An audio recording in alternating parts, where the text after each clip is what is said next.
The other thing I thought was the fact that he said in the production interview when they were both sitting together, "Oh, I really loved that girl. She really hurt me when she finished with me." Again, another sign saying, "I'm thinking of you."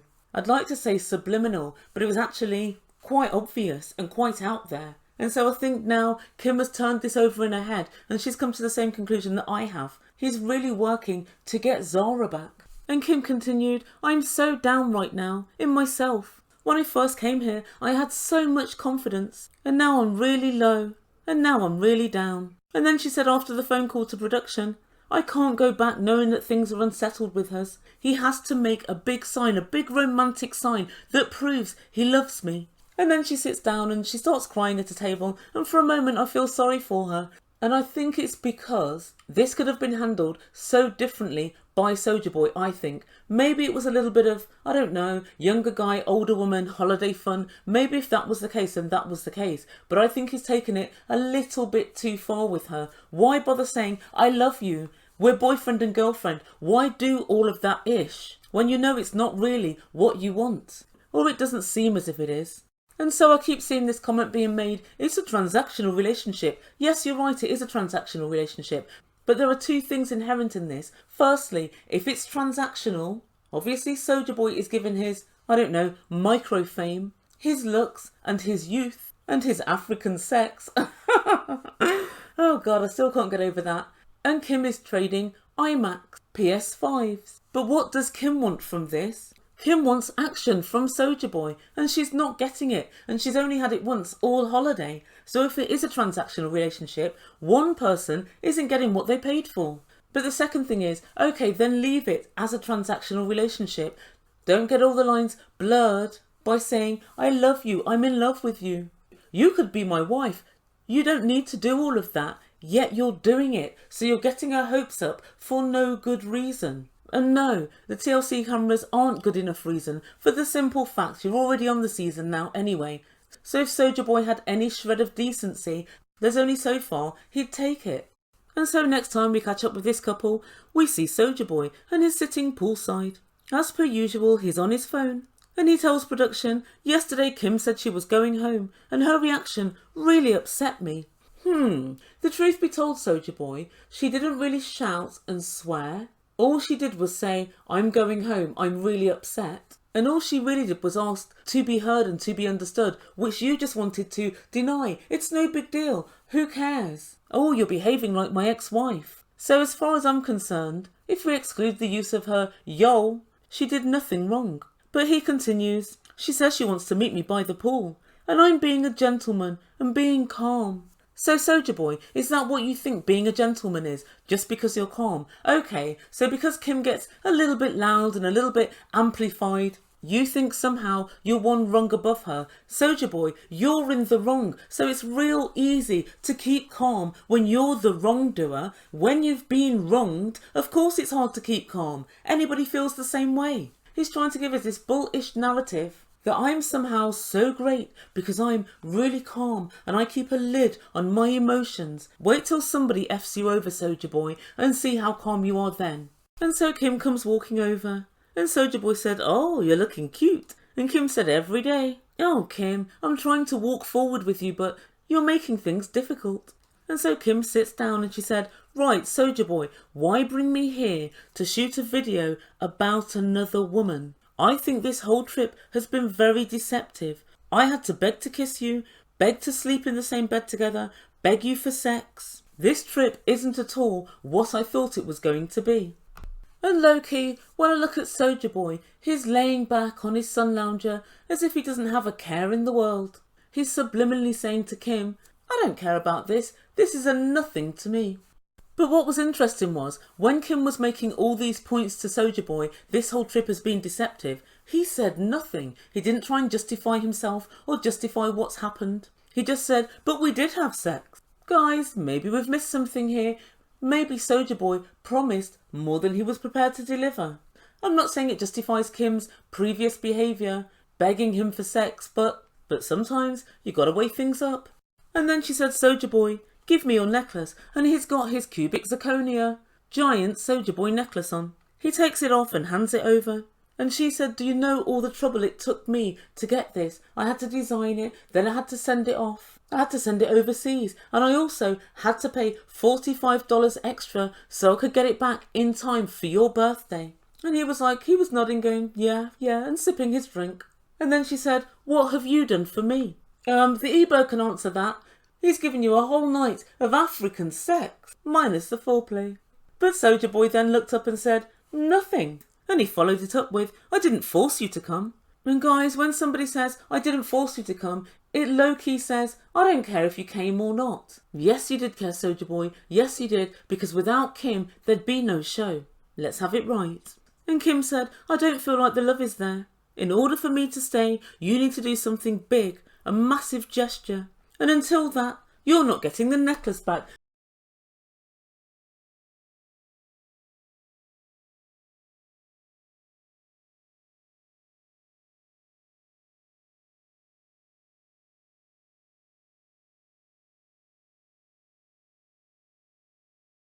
And she swills him with her drink. And she says, I hope this is funny too.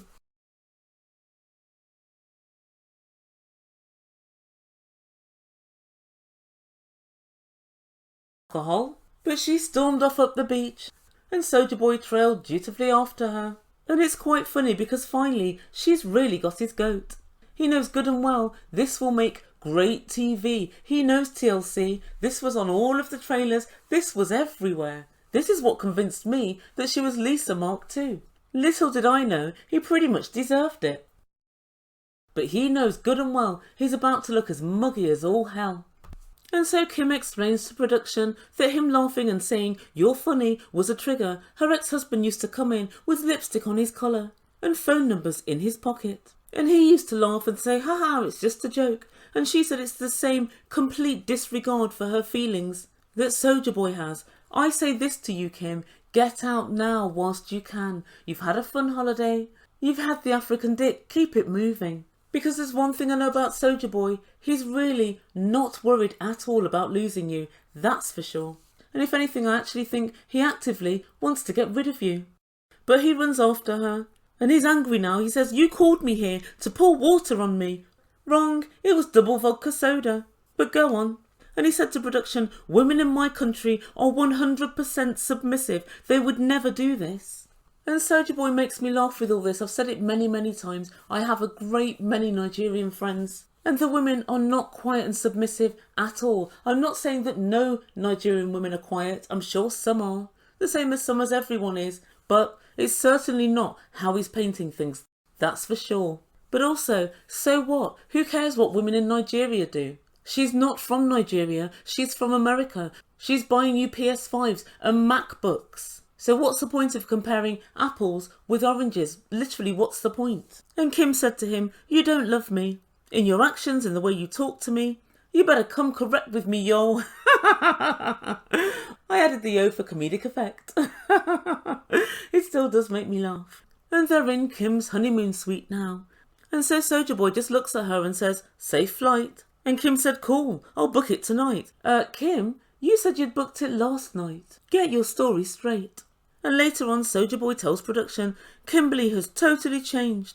I'm now not feeling the relationship at all. It's really similar to the relationship with my ex-wife. Well, Soulja Boy, if you keep all of these secrets and you show a willful reluctance in getting to know her better and in being intimate with her, did you think it was going to turn out in your favour? Course it wasn't. Course it wasn't. And then in the final scene, Kim says to production, I lost. He said safe flight. It's going to be really hard to remove him from my life. And I think more than likely I'll never ever date again. Oh, Kim, it seems you have quite the voracious sexual appetite. If I had to put money on it, I think you probably will date again. I think you will. And that's where we leave things for this week. So what does the earbird make from all of this? Kim, get out now. You can see he's not really very sorry for what he's done. He's never apologised for this whole Zara fiasco. And it's not just the fact that the song was about Zara. It's the fact that the whole time he was talking to you, he talked to Zara, fell in love with her, and so on and so forth. And the whole time, you didn't know. He had you buy him custom-made necklaces for his birthdays and all these expensive gifts. and booking flights to Tanzania and booking honeymoon suites, etc., etc., all whilst not knowing key bits of information, i.e. half the time we've been talking, I was in love with somebody else. I don't think there's any way that Soulja Boy can make this not his fault. I don't think even a contortionist could get out of this. And I said in a previous video regarding Mike and Himona, Mike, you get what you pay for. Well, the same thing applies here. You get what you pay for. But the point is, Kim's paid. Now, Soulja Boy, it's time to deliver, and you're not delivering. Regardless of if something's a transactional relationship or not, both parties deserve to be treated within the terms of that transaction. If you're paying for something, you need to get what you're paying for. And I find that the only reason that Soulja Boy was saying to Kim, I love you, and you're now my girlfriend, and we could potentially get married, which remember, he said that to that Tanzanian singer that they met. If it goes well, this could be my wife. By saying all of that, you're giving her false hope, fake hope. You don't mean any of these things. You don't need to say them. Women aren't stupid. We get the gist of if somebody really likes us or, if we're just hanging around. You get to know by what somebody says and by somebody's actions. If you're misrepresenting yourself, you are in the wrong. And that's you, Soulja Boy. You're misrepresenting yourself. And I think all of us should get on our knees today and thank the Lord that we're not as awful a person as Soulja Boy, that we need to actually play with someone's emotions and play with someone's heart in order for clicks and views. There's a million women out there that would have gone out to Tanzania, played the game, had a few fake little fights and so on, and come home and been absolutely happy with the whole thing. Why do you have to reduce the woman to tears? I don't get it. You're not poor, you're not desperate for money, you're just desperate for fame, and that's a low place, it seems to me, to be. Guys, let me know what you think. I was never a Soulja Boy fan, but yeah, he's really sunk low at this point, he really has. I don't love Kim, but no one deserves to be treated like he's treating her. Anyway, let me know what you think in comments down below, and I'm going to get on with my next video. The output is real this week, it's real. Anyway, please don't forget to like and subscribe and all of that good stuff. Make eBird a very happy eBird. And don't forget to smash the like button if you like this video. Thank you so much for listening. You've been listening to eBird Online and I bid you good day.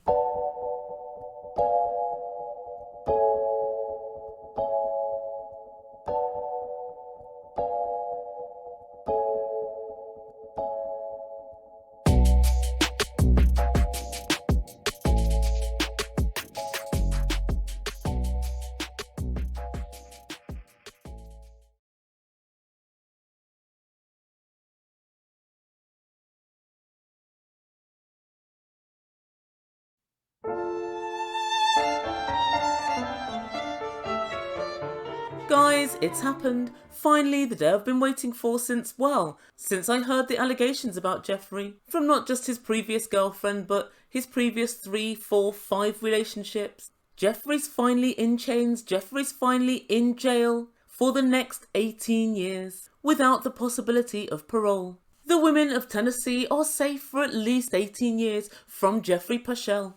His sentencing took place last Friday, and he fought tooth and nail to reduce his sentence as much as he could.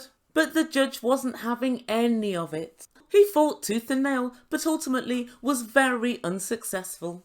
In fact, his lame attempts to justify his actions and to defend himself fell on deaf ears, and in fact he did more damage than even he could have imagined. Like myself, the judge saw through his lies, and he had Jeffrey's character down to an absolute T. I've got you covered. Here's how it all went down. Just before we begin, please don't forget to subscribe to my channel if you enjoy my content. And also don't forget to hit the like button and the notification bell if you don't want to miss any of my future videos. So without further ado, the sentencing of Jeffrey Paschal. So this trial sentencing began with an argument between defence and prosecution.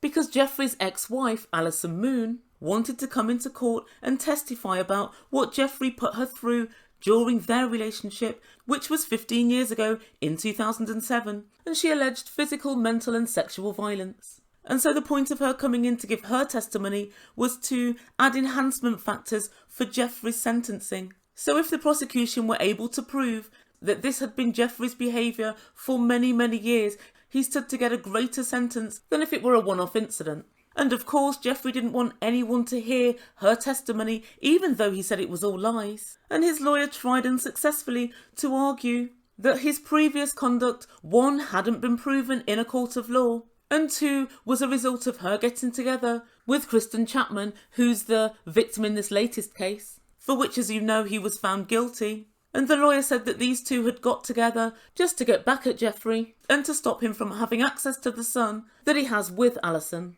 Now, this was laughable to me for two reasons. Firstly, she'd been making these allegations for many years, in fact predating the time that he kidnapped and physically abused Kristen Chapman in 2019. And so how could she have made up allegations with Kristen when she'd already made the same allegations before she even knew of the existence of Kristen? And the second point is, it's ridiculous to say that she made all these things up simply to stop him having a relationship with his son, because of course his prison sentence was a minimum, absolute minimum of 8 years. His son's now 10, so his son would be 18 when he got out regardless, so that wouldn't have mattered to his ex-wife at all.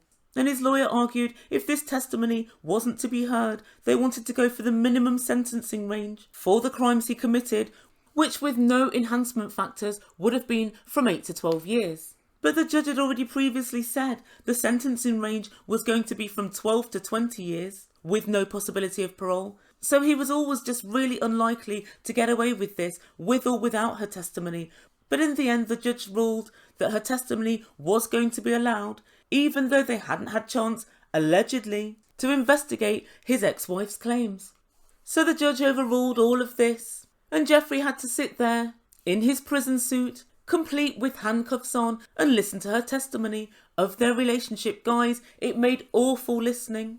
But what made it even worse was, as she gave her testimony, there were 3 to 4 women sitting in the back of the court who were obviously pro-Jeffrey, shaking their head and laughing at allegations as she made them. Jeffrey had his head down and was shaking his head as she made her claims, and she said that he'd attacked her on many different occasions, and she talked us through some of those occasions. He used to smash up her phone so she couldn't call for law enforcement or call for help. He'd disabled her car and taken her car keys so she couldn't go anywhere. And he'd also SA'd her during this time. But what I found quite interesting was the testimony about the phone and the car keys were the same from both women. He tried to prevent them from getting away or getting help. And she also gave one specific time when she'd actually moved away from him, and I think she went to Miami where her parents lived. And randomly, a few months later, Jeffrey just opened the back door to her parents' house in the guise of trying to get back together again, and when she refused, he made loads of threats and again physically assaulted her. She said his assaults went on for the whole 5-year duration of their marriage, and each time she tried to leave, he would say he was really sorry and coerce her back, and she didn't want to split up with him because she wanted to create a complete family unit for Jeffrey and their son. Jeffrey's lawyer did the age-old, why didn't you leave? Why didn't you call the police every single time something happened? Why did you get back together? Why didn't you press charges? And she pointed out, as many women in this sort of situation do, she went up and down about pressing charges, and she also knew that it was very difficult to prove the things that she was saying. And she didn't actually make this claim, but I can imagine it would be quite difficult to go to the police about the father of your child because you risk incarcerating them and depriving your son of a relationship with his father. And at one point the judge actually had to say, can the people in the gallery stop having audible responses to the witness testimony? They didn't even want to let her speak without laughing and heckling. And so after his ex-wife's testimony, Kristen Chapman took the stand to talk about the impact that Jeffrey's actions had on her since his 2019 attack. And she said she's still scared of answering the door now, and even though she's remarried and she's trying to move on with her life, she still always has flashbacks about the attacks that Jeffrey carried out on her. Again, his lawyer tried to say that she was lying. No point, lawyer. He's already been found guilty. But he was more or less trying to say, you're a school teacher, and incidentally his ex-wife was a school teacher as well, which is interesting. But he was trying to say, you're a school teacher, you could have gone and got a restraining order against him, or you could have taken it the legal route. Well, she did in the end, it just took her a while to get there. So after hearing all the testimony from the prosecution, it was time for the defence. And basically the defence was, Jeffrey didn't do it, but like I said, he's already been found guilty, so kind of pointless. And then also, his mitigating factors were that he had 40 odd letters from different people. Lots of them professionals, lawyers and teachers and people that he's known for many years, all saying Jeffrey's a great guy and they have never seen this side of Jeffrey and they haven't witnessed any violent acts from him. Well, no, they haven't seen that because they weren't in a relationship with Jeffrey. And they were saying Jeffrey's an avowed Christian, as if that somehow makes it impossible that he could have ever done anything wrong. Jeffrey and his legal team know as well as we all do, going to church doesn't make you a Christian any more than standing in a garage makes you a car. And even in the ultra-competitive field of 90 Day Fiancé, Jeffrey's undoubtedly the biggest wanker by a country mile. And in my opinion, Jeffrey has zero endearing qualities. He's a cold and duplicitous sly creature. And quite frankly, I'd like to kick him in the bollocks so hard that my shoes burst into flames. That's how I feel about Jeffrey. And it would seem I have a kindred spirit. Enter Judge Kyle Hickson. Because the judge ruled that his previous wife's testimony was admissible.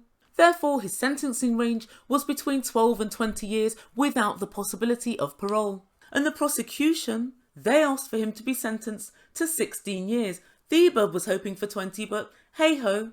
And the defence, of course, asked that he serve only 12 years. By this point, even they'd given up on asking for 8. Oh, and I nearly forgot one other thing. The defence also wanted to throw out his earlier drugs charges for which he was imprisoned, possession of cocaine with an intention to distribute, because that crime took place in a different state. And in order for it to be considered in Tennessee, they had to have all of the details of that crime, and for some reason, missing on the details was the actual amount of drugs that he had. And so the defence wanted to get the whole of the drugs charge thrown out, as if it didn't happen. But again, the judge ruled in the prosecution's favour. And he said even if he had the smallest amount, which I think was half a gram, that would still be a Class C or D felony, which was enough to make sure that it wasn't going to be an 8 to 12 year sentence. But before the judge made his decision, he wanted to hear from Jeffrey. Interesting. I kind of want to hear from Jeffrey as well. What's he going to say? A final act of contrition? Maybe a bit of sorrow? Guys, here's what he said. I'm 44 years of age and I've got a whole lot of love left in me, with hopes and dreams still. I have a beautiful family with kids and grandkids. I'm a father, an uncle, a grandson, a son. Oh guys, he's forgotten a twat, a wanker, a dickhead and a criminal. And I want nothing but the best for Miss Moon and Miss Wilson. I'm punished and I'm broken, but I can rehab and I want to be better no matter what. My focus is on doing just that. And as for the letters, you can see people vouch for me.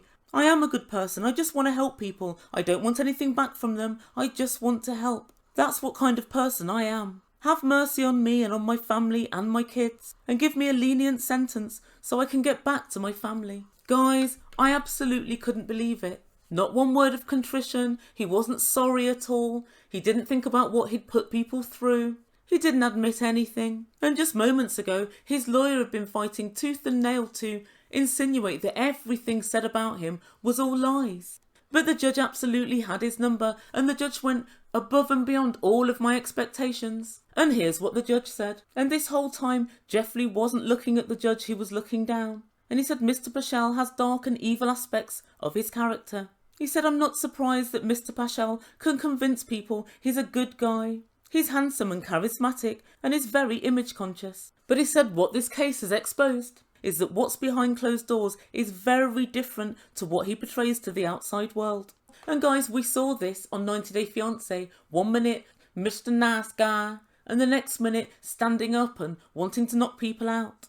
And the judge continued, he's sick and sadistic and wants to inflict more than just physical violence on these women. He said he believes that Jeffrey has a deep psychological need to inflict as much emotional damage on these women as possible. Guys, I couldn't agree any more. We saw how he played off Varia and Mary when Varia turned up in the US to try and get Jeffrey back. He didn't care how he was hurting either woman, he wanted them to fight over him. Yes, we've seen this side of Jeffrey. And the judge made a special point to say that he was particularly worried about the time when Jeffrey just turned up out of the blue and snuck into Miss Moon's parents' house in Miami and engaged in aggressive sexual behaviour with her. And he thought that was extremely deviant. And also he was upset that Jeffrey Paschal had asked his mum to actually, during the case, to contact his ex-wife and tried to use his kids in order to get her to testify for Jeffrey in this trial.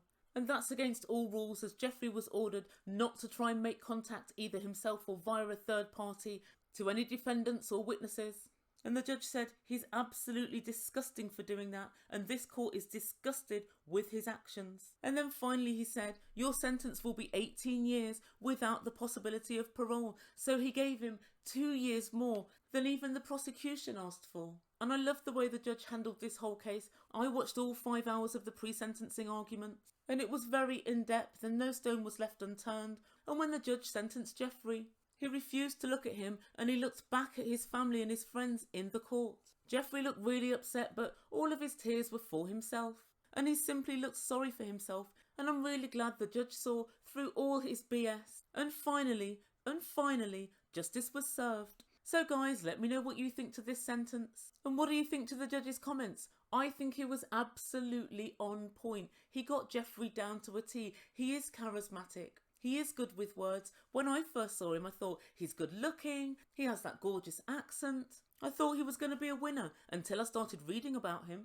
And Jeffrey could have taken an early plea deal and not even had prison time. But he was so arrogant, he believed he'd managed to get off the charges for some reason. And that was an extremely costly decision, one that he'll be thinking about for the next 18 years. But no doubt alongside his cellmate, Dave the Frock. And Jeffrey finally gets what he deserves. So let me know what you think in comments down below, and I'll get on with my next video. And hopefully this will be the last that we hear